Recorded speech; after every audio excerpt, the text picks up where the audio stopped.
本港有5間院校日前通報私隱專員公署，話懷疑因為跨國網上教學管理平台 Canvas 遭到黑客入侵，導致資料外泄。網絡安全事故協調中心話，已經同數字辦緊密聯繫跟進事件，並已經接洽受影響嘅院校同埋提供協助。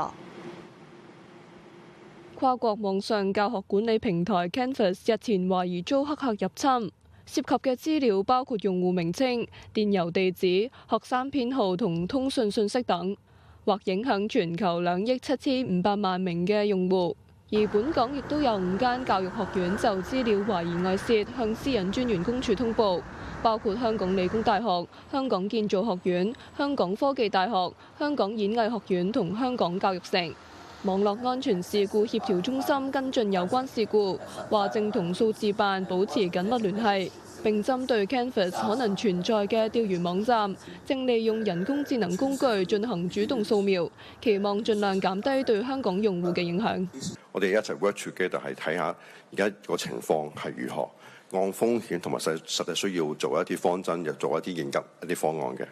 我哋知道呢件事之後，我哋都主動係去檢視翻一啲香港啲院校有冇用呢個 software 呢個 Canvas 啦，同埋提一提佢哋，其實有啲咩異動啊，有啲咩要留意。有陣時啲 hackers 好多時我哋都會見到佢攞完啲資料之後咧，未必會即刻去做嘢嘅，佢有機會將啲資料轉賣出去，又或者等一段時間先進行第2波、第3波一啲 phishing 一啲 attack。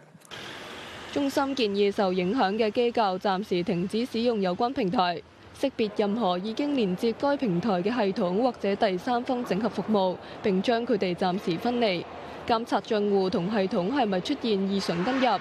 至於受影響嘅學生或者教職員，就應該提防可疑嘅電郵、訊息或者來電，唔好點擊可疑連結同埋開啓來歷不明嘅附件等。另外，本身係中大工程學院副院長嘅立法會議員黃錦輝話：事件影響廣泛，呼籲本港其他受影響嘅院校、學生同埋家長主動通報事件。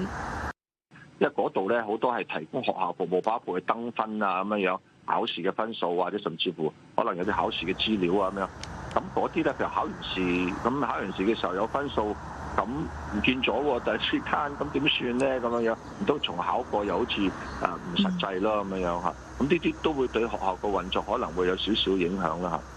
嚇。Canvas 開發商上個月29號偵測到平台出現未經授權嘅活動，今個月1號承認遭受網絡攻擊，之後有黑客組織承認責任，話已經盜取全球近9000間院校，超過2億數據並勒索金錢。鳳凰衛視記者林嘉敏報道。